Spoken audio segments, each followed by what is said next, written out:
Now, the greatest radio shows of all time.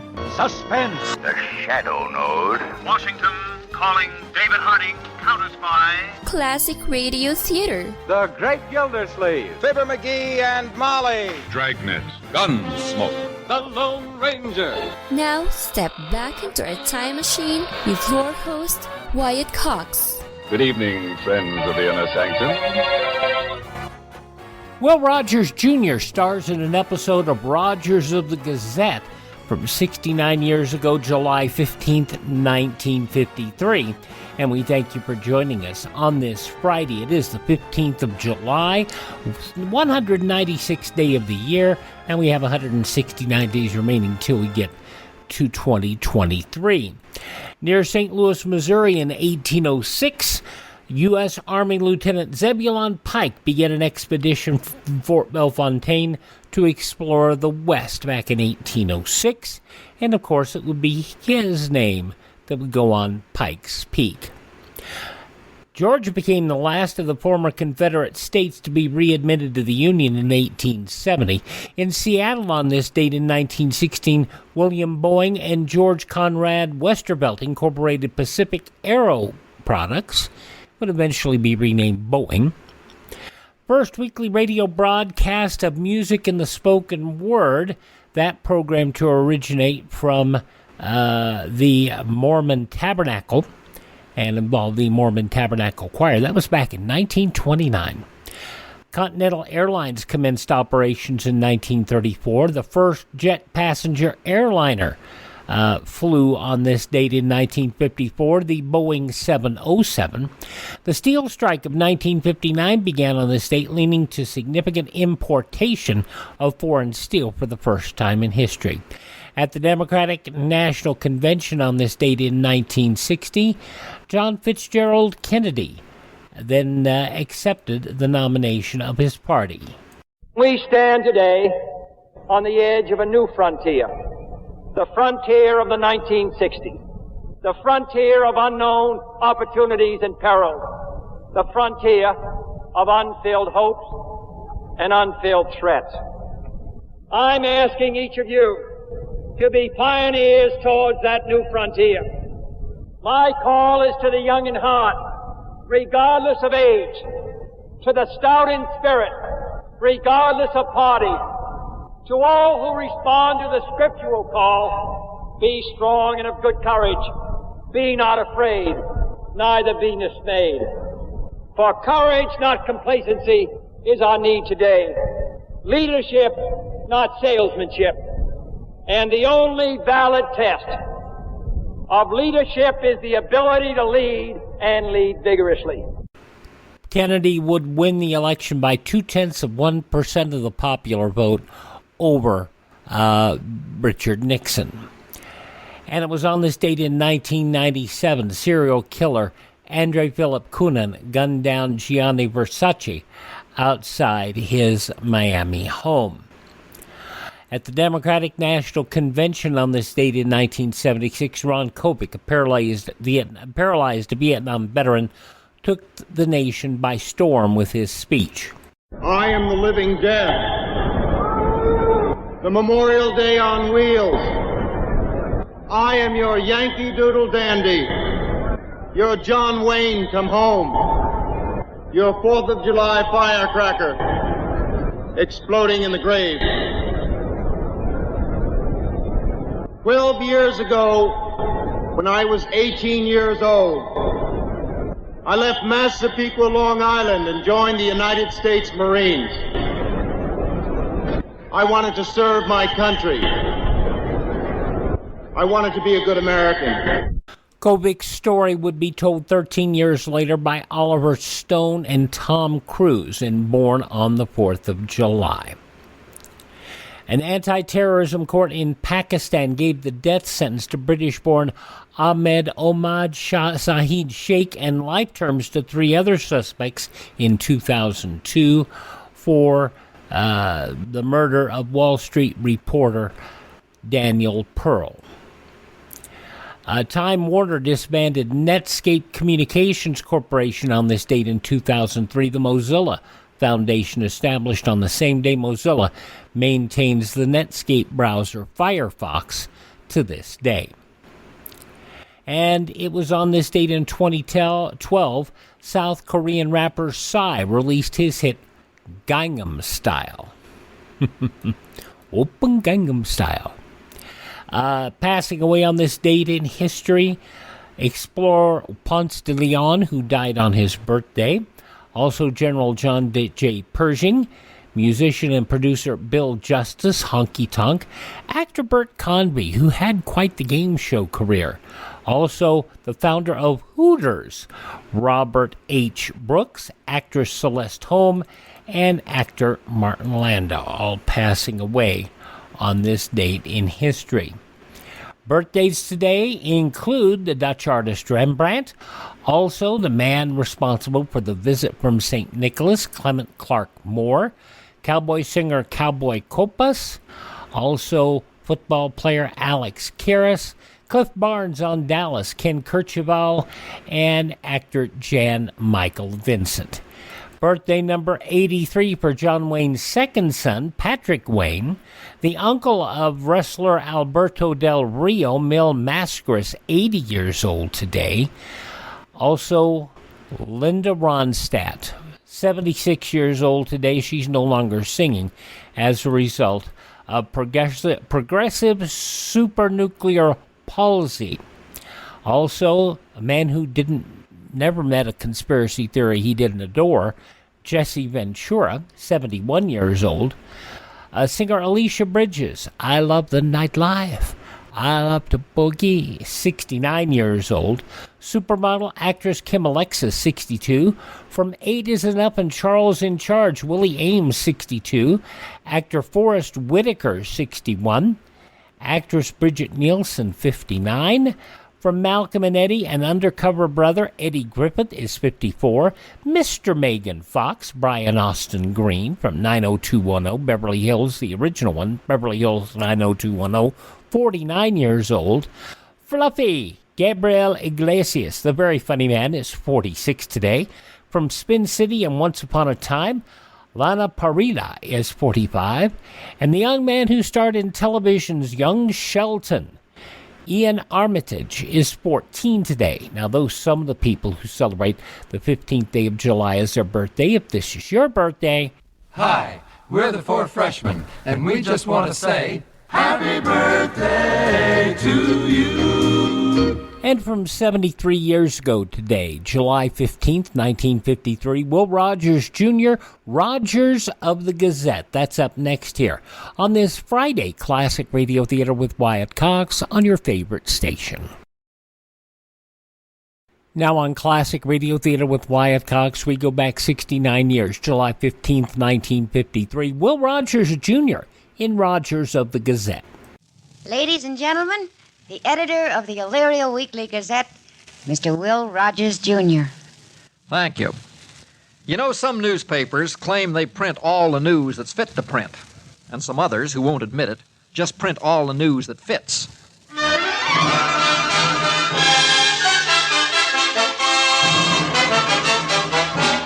Rogers of the Gazette, offering you again tonight, transcribed, another heartwarming story of a country newspaper and its friendly editor, and starring Will Rogers, Jr.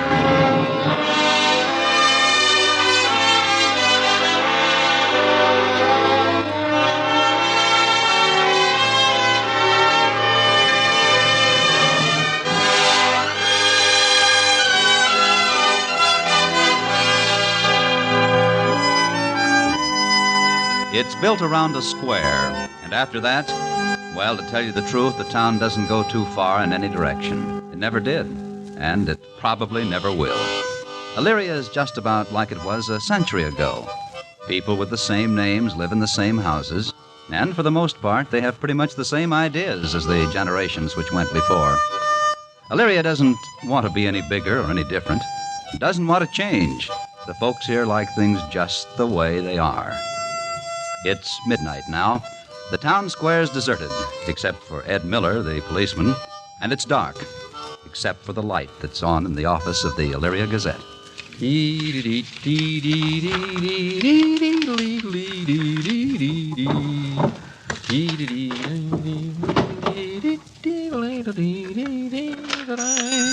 Everything all right, Will? Oh, hi, Ed. Yeah, everything's all right except the time of day. Maggie gone home? Mm-hmm. Supper time. I was just finishing up the stuff we never get to daytimes. You just finishing up and me just starting to work. That's right. Well, you gonna have anything exciting in the Gazette this week? Now, Ed, how long since you read anything exciting in the Gazette? Well, good long time, I guess. Nearest thing to hot news this week is a crop analysis from the Agricultural College. You want anything special? No, just saw your light, figured it was you working. Halfway hoped someone had broke in so I could arrest him. Oh, sorry to disappoint you, Ed. Always thought a peace officer liked things peaceful. Sure, Will, but it gets a little monotonous sometimes. Now, I'd call peace a peculiar kind of monotony, Ed. Help you lock up? No, nothing to do but turn off the light and lock the front door.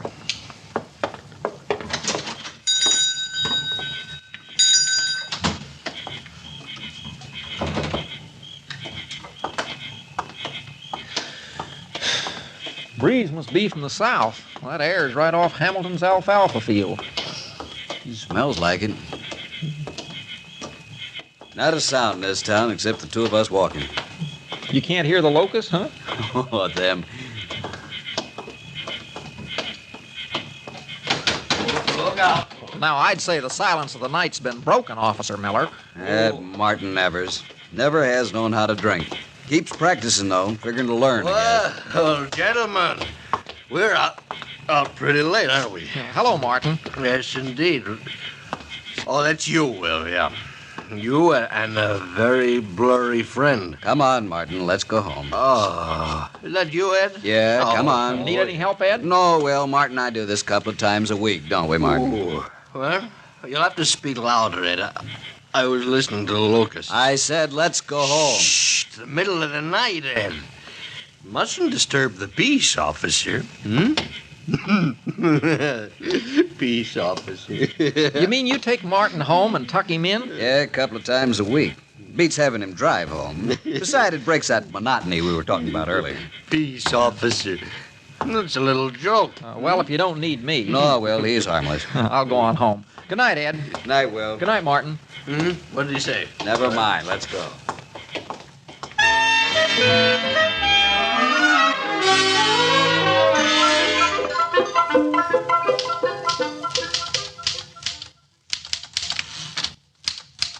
How late did you work last night, Will? Midnight, I guess. Will Rogers. Well, I think it was midnight, Maggie. It must have been. You filed all that mat stuff that came in from the news service. You cleaned out the file What's of all pictures. this ruckus about? Well, when I left at supper time, you said you wouldn't be here more than another half hour or so. Is that what I said? Will, I'm supposed to help you. That's what an assistant's for. And you're a big help, too. Well, what did you do last night, Maggie? well, I took some flowers to old Mrs. Reynolds. We had a nice talk. She's a wonderful person, Will. Yes, she is. Did you see Jimmy? Oh, yes. I almost forgot. He said to tell you he'd look in around noon to see if you had any errands to run. Well, I don't suppose I'll have any. And but, to pick up your old blue suit. How's that again? Now, Will, you know it's too small for you. You don't take a deep breath the whole day long when you wear it, and when you bend over... Maggie? It's tight. Across the shoulders. But it's not really worn, and it'd just fit Jimmy. I know it would. Yeah, Jimmy must know it, too, seeing he's coming by to pick it up. I told his grandmother you'd been meaning to give it to Jimmy for a long time. Uh-huh. You've been giving this a lot of thought, haven't you? I don't know when he's had a decent suit. They just don't have much, Will. There's some party tonight, and Jimmy's such a fine youngster. Yeah, yes, he is. He's a good boy, but... Now, I don't know if it's my place to do any talking on the subject or not. Oh, but sure. Go ahead. After all, it is your suit. I thought maybe you'd lost track of that. Well, anyway, Jimmy's welcome to it. Oh, Will. Now that's real generous of you. Now, I think it's every bit as generous of you, Maggie. I was pretty nice, wasn't I? Well, there is just one thing, though. Here's Jimmy now. Hello, Miss Button. Hi, Jimmy. Will? Hi there, Jimmy. I got through a little early. I thought you might have something I could do around here. By golly, I don't know what it'd be. I went down to the post office earlier, and that's about the nearest thing to an errand we've got around here. Oh. Well, I just thought I'd check. I'm sort of hustling jobs. I mowed 5 lawns this morning, and I'm not due at the church till 1:30. Well, you are hustling jobs. What's going on down at the church? Oh, some of us are helping Reverend Erickson clear off that lot for the youth wing of the church, you know? We did a story on it a couple of issues back, Will. Oh, yeah, that's right. I remember. Well, if I can pick up that suit, then I'll run it on home. Grandmother said she'd kind of sponge it off and press it. Probably wouldn't hurt. The thing is, though, Jimmy... I'll get it for you, Jimmy. What were you going to say, Will? Oh, no, nothing. Nothing at all. Gee, it sure is nice of you to give me this suit, Will. Glad to, Jimmy. Here you go. Oh, gee, thanks, Miss Button, and thank you again, Will. I'll be in Thursday, in time to deliver the papers, okay? Fine. Have a good time at the party. Yeah, thanks. Ah, he's a sweet kid. Yeah. Maggie. I stopped by your house on the way to work this morning. Mrs. Weatherwax gave it to me. Oh.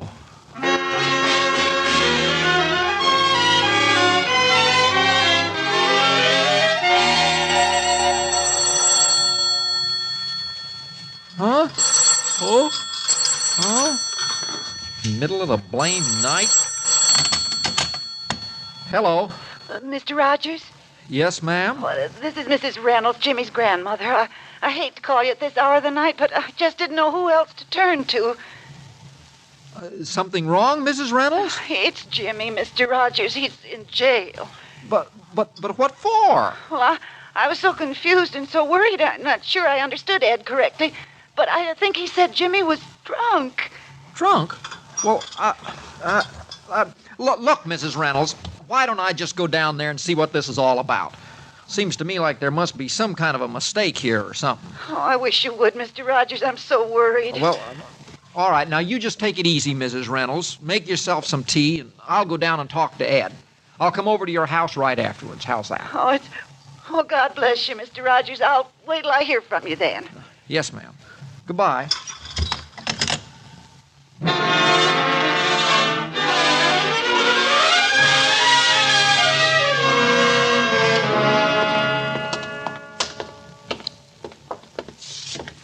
Well, there he is, Will. You can see for yourself. He's sound asleep, as green as grass. You never heard such moaning in your life before he passed out. I've seen some sick ones in my time, but this was the limit. Remember the first drink you ever had, Ed? It makes you sick. Well, I'm not so sure it's his first, but I'm going to make blame sure it's his last. I don't think you need to worry about that. Wonder where he got the stuff. He wouldn't say, or couldn't. Where'd you find him? Middle of the square, on the path near the statue. Well, his grandmother's been worried half to death. I know. She called here. Said she called whoever it was that had the party tonight, and they said Jimmy'd left, that he'd had time to get home. She said she waited some more and then called me. Well, I'll take him home to her. Now, Will, you're not taking him anywhere. Oh, it'll save you the trip. I told her I'd stop by. He's not getting off that easy. He's staying right here. Oh, come on, Ed. That kid belongs at home now. I think I know why you didn't take him home at first, the shape he was in when you found him. But now... Will, I don't want a whole wave of this stuff starting up. Now, how old is he? 15, I guess. Well, we're going to nip this thing in the bud, here and now. I don't want a pack of juvenile delinquents in this town. No, sir. I'm going to make an example of Jimmy Reynolds. What? You don't mean that, Ed.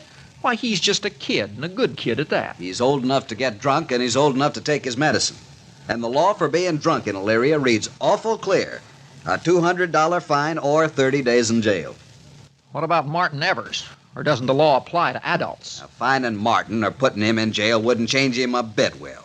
But this Reynolds kid, soon as he understands he can't get by with it, he won't be so quick to take a drink next time. Ed, well, you can't do this. Look at Jimmy. He's had his punishment. Well, you can't make an example of him and on his first offense. Don't worry. His grandmother will have plenty to say to him, and so will I. Only let me take him home now. You got $200 cash? No. Well, that's what it costs to take him home. His grandmother couldn't keep him out of trouble this time, Will. Nothing says she can the next. I think you're crazy. Well, I'm not. I've got a law on my side that's crystal clear. And I tell you, you may not see it this way, but I'm doing this for Jimmy's own good in the long run. I'm going to fight you on this, Ed. That's your business, Will. If you and the Gazette want to uphold lawlessness, that's fine with me. But you watch. I'm going to make an example of Jimmy, and the responsible folks in this town will back me up.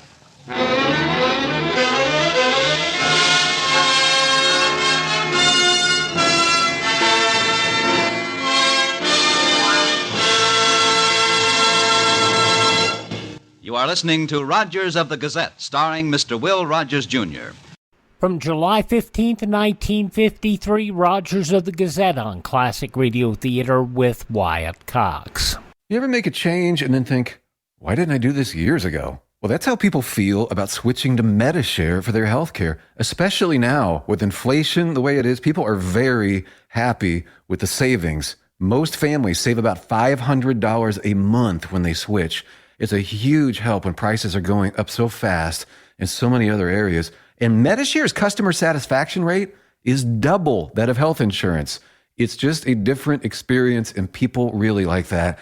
Medishare is an alternative to health insurance. It's a community of Christians who share each other's healthcare bills, and it's been going strong for over 25 years.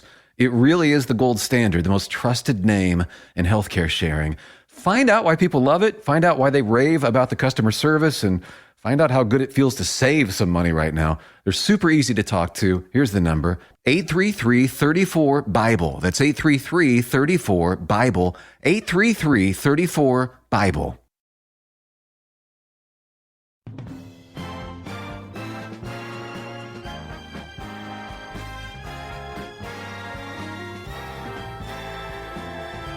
And you're listening to Classic Radio Theater with Wyatt Cox and an episode of Rogers of the Gazette starring Will Rogers Jr. as it was broadcast Wednesday, July 15th, 1953. In the newspapers of that Wednesday 69 years ago, these were some of the headlines. Chinese communist troops slammed into the American 45th Division west of the Mengdong Valley after pouring fresh troops into the deep bulge, which was knocked into the Allied line on the Central Front. The Reds attacked east of the bulge sector. They opened the attack with a reinforced company and threw another company into the battle, forcing the Americans off an important height. Meanwhile, communist radio broadcast indicated the Reds will stall as long as possible on a Korean armistice in hopes battle losses will make South Korea more receptive to a truce. In Washington, Senator Style Bridges, the Republican in New Hampshire, said President Eisenhower gave congressional leaders an optimistic report yesterday on the truce outlook. Bridges said the president indicated more hopefully that South Korean President Syngman Rhee would cooperate. The big three foreign ministers proposed last night a meeting with Russian Foreign Minister V.M. Molotov in the early autumn. Ending their 5-day conference, they issued a final communique saying the meeting with Russia should consider directly the first steps which should lead to a satisfactory solution of the German problem and conclusion of an overdue Austrian peace settlement. A go-getter Western Zone mayor cut red tape and fed thousands of hungry East Germans yesterday in a heartwarming demonstration of practical food relief on Berlin's Iron Curtain border. Communist propagandists let out a roar of rage at the act. The Soviet Zone news agency ADN denounced it as an American propaganda trick. While the United States and the Bonn Republic were still discussing ways and means of getting $15 million worth of free American food to the stricken Soviet zone, Willie Kreisman went into action yesterday morning. The mayor of the American sector borough of Kreuzberg, he opened a relief market at 9 a.m. facing the police-guarded frontier of Soviet East Berlin. A draft deferment granted in Washington for the son of an Indiana congressman caused the resignation of the Wabash County, Indiana Draft Board yesterday and the postponement of all local inductions. The three-man local board resigned in protest to what it called apparent political influence in the case of 24-year-old John V. Beamer, the son of Congressman John V. Beamer of Wabash, Beamer, a Republican. The board also protested the deferment of a 20-year-old farmer, Von P. Peebles. Both Peebles and the young Beamer had been reclassified by the local board from 2A to 1A and ordered to report for induction July 27th. A Phoenix, Arizona dinner patron half finished with his soup when he noticed a fly. Well, graciously, his waitress removed the bowl, and when the check arrived, the 20-cent soup was marked 10 cents. Puzzled customer asked why, and the waitress said, "You only ate half of it." Whereupon Clarence G. Salisbury, the Arizona State Director of Public Health, paid his bill and left. And though some of the day's top news stories is reported in the newspapers of Wednesday, July 15th, 1953, on your radio, Will Rogers Jr. in Rogers of the Gazette. And we'll hear the conclusion coming up next on this Friday Classic Radio Theater with Wyatt Cox. On Saturday's Classic Radio Theater, Brian Dunleavy, starring in an episode of Dangerous Assignment going back 73 years to July 16, 1949, Steve Mitchell, sent to Saigon, the inscrutable city of intrigue, to investigate 3 sunken ships. That is on Saturday's Classic Radio Theater with Wyatt Cox. But right now, the conclusion of Rogers of the Gazette from 69 years ago, July 15, 1953.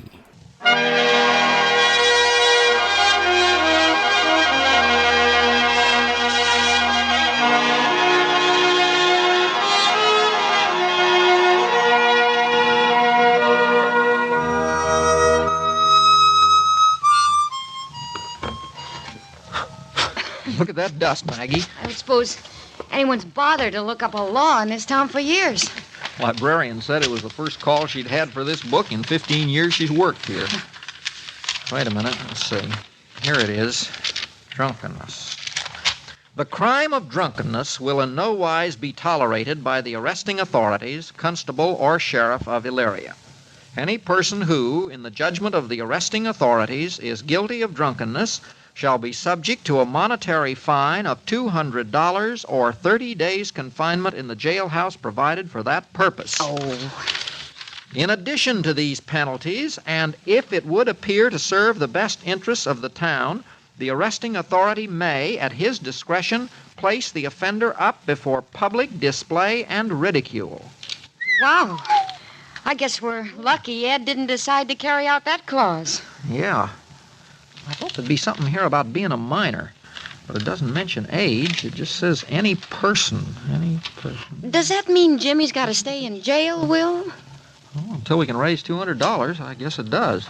His grandmother hasn't got it.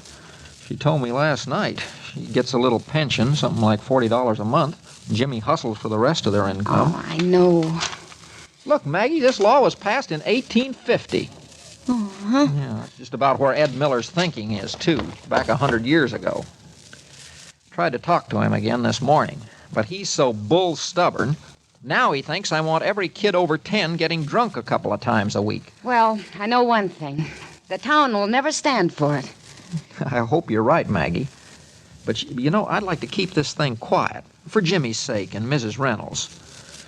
Then maybe it'll take an editorial in the Gazette to let folks find out what's happening around here. Will, maybe you could just talk to a few people first. I didn't think, but it'd be a shame to plaster Jimmy's name all over the papers. I'd give a lot to know where he got the liquor in the first place. I asked him this morning, but he wouldn't tell me. Well, the party was at the Evers. Maybe you got it there. Martin Evers' boy give this party? Uh-huh. That give you an idea or something? I'll let you know when I get back.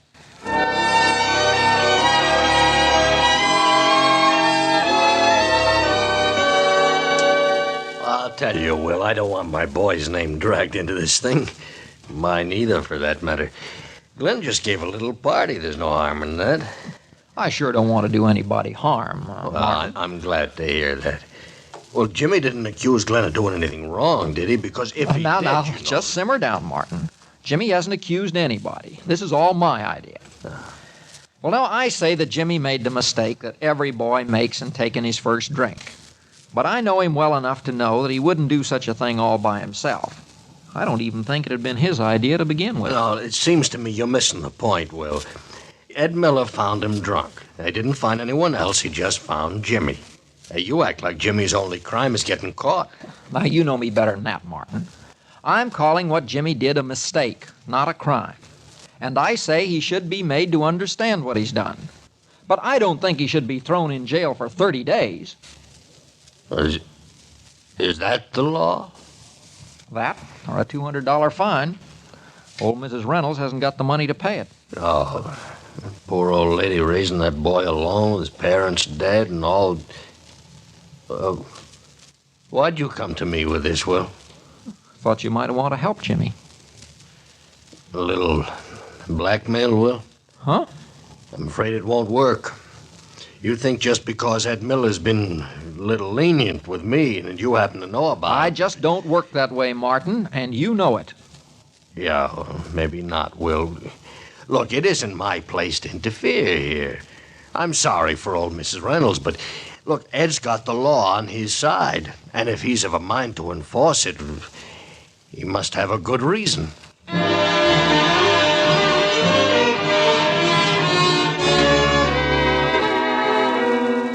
I'd like to help, Will, but I got kids of my own. It wouldn't sound right if I came out against the law of the town. Now, if someone else started the ball rolling... My heart just bleeds for poor Mrs. Reynolds. I already took her a big kettle of soup. And I feel sorry for Jimmy, too. I know he's not a bad boy, but... Well, I tell you, Will, I just can't be the one who takes the first stand on this thing. If one of the town leaders had come forward...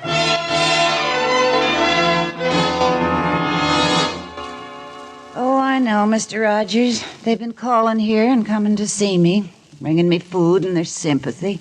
But I'm afraid Jimmy and I need more than that right now. Yes, I'm afraid you do too, Mrs. Reynolds. Ed Miller isn't a bit disposed to changing his mind on this. I don't understand. We Reynolds never were ones to ask any special favors. We just expected our due. I'm not proud of what Jimmy's done, but he's a good boy. Nobody knows this better than I do, Mr. Rogers. Can't Ed see he's a good boy? Well, that isn't the point, Mrs. Reynolds. You know, some folks just don't take well to power. A small man with a little power is a lot more dangerous than a big man with a lot of power. No, I just don't see Ed letting up on this thing at all. Somehow we're going to have to raise that $200. I'm just not sure folks will let me do that, Mr. Rogers. I've not got much of value, but I've tried to sell the little I thought might bring in some money. And everyone I call or see says the same thing. They're sorry for me and shocked at Jimmy.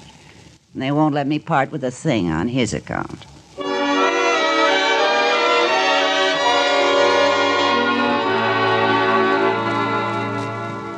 Now, Will, I don't think you know what you're asking of me. I think I do, Reverend Erickson. For instance, I don't think you'd call Jimmy a sinner now, would you? Well, no, I don't think I would.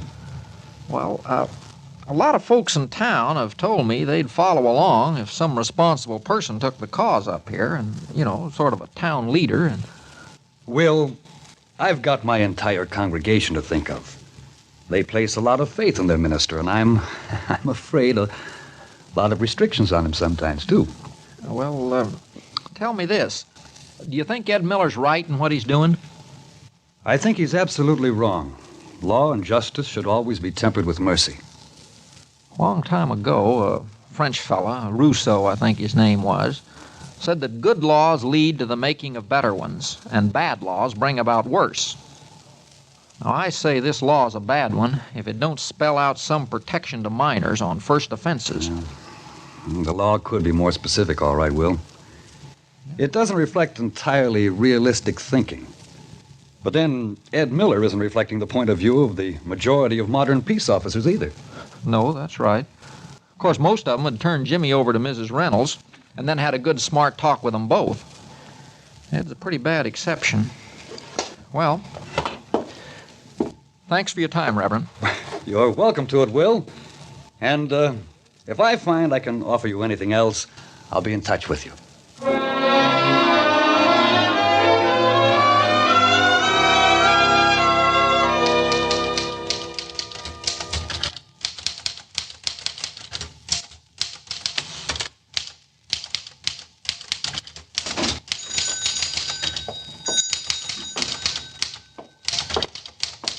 Finish your editorial, Will? Not yet. Money? $28.73 from a few anonymous Illyrians. For Jimmy's fine. Uh-huh. And with your 10 and my 5, that makes 3, carry the 1, $43.73. We're making progress, Will. Yeah, and losing a little ground, too. How do you mean? Well, Mrs. Reynolds says that she and Jimmy will be moving downstate with her brother when this thing's over. She says her brother hasn't got much, but she won't have Jimmy here facing the shame of this for the rest of his life. Well, you can't blame her. I think it's wrong, but the way most people have acted, you sure can't blame her. Nope. You putting that in, Will? About them moving?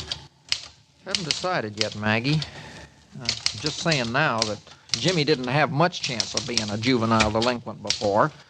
But after being Ed Miller's guest in jail, why, his chances of being a delinquent have improved considerably. Here. Oh, that reminds me. I just ran into Reverend Erickson. He said to tell you he'd like to see you in church Sunday morning. Is that good, Will?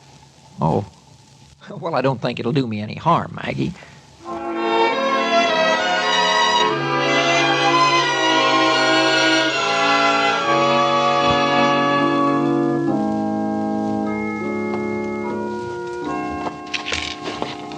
I didn't miss the sermon, did I, Maggie?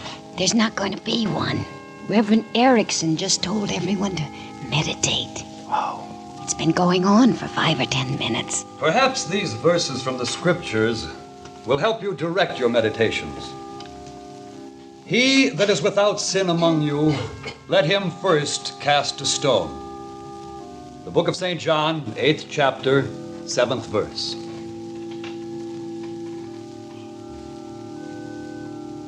And from the book of Romans, chapter 12, verse the 21st, be not overcome of evil, but overcome evil with good.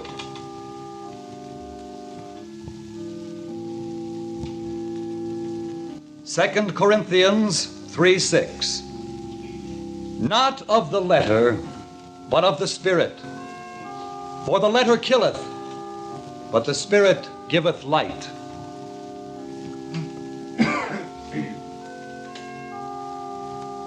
And as we prepare ourselves for the day's collection, remembering that these past months such monies have been specially set aside for the building of our youth wing, let me say to you, as Jesus said of young people, suffer them to come unto me and forbid them not, for of such is the kingdom of heaven.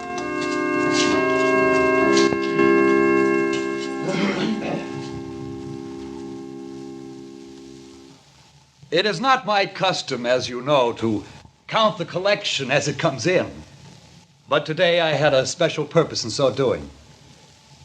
If you were guided in your meditations by the verses I read to you, then I think you will not be surprised at what I'm about to tell you. You have been especially generous, and I find that there is more than we need to help one of the youths of this church who ordinarily worships with us on Sunday, and who I hope will enjoy our new youth wing to the fullest. I speak of Jimmy Reynolds. I do not condone what Jimmy has done, but I condone the manner in which it has been handled even less.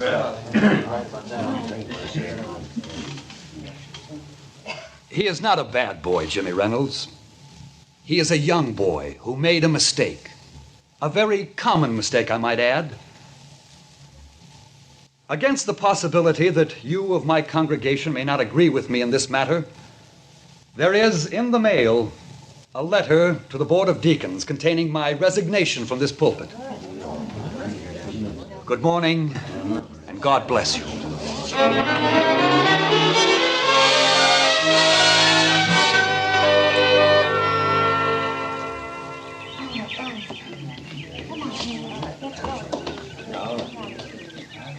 I couldn't tell for sure, Reverend, but from where I've been watching them file out, I'd say you got yourself an overwhelming vote of confidence.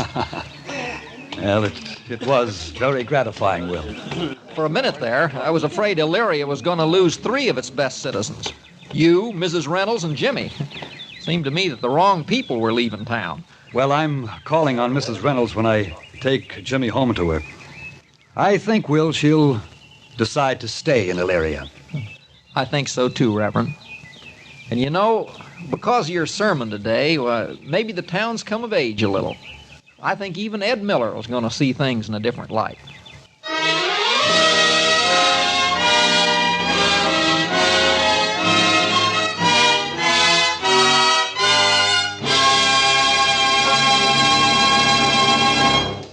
You have just heard Rogers of the Gazette, starring Mr. Will Rogers, Jr., with Georgia Ellis as Maggie Button.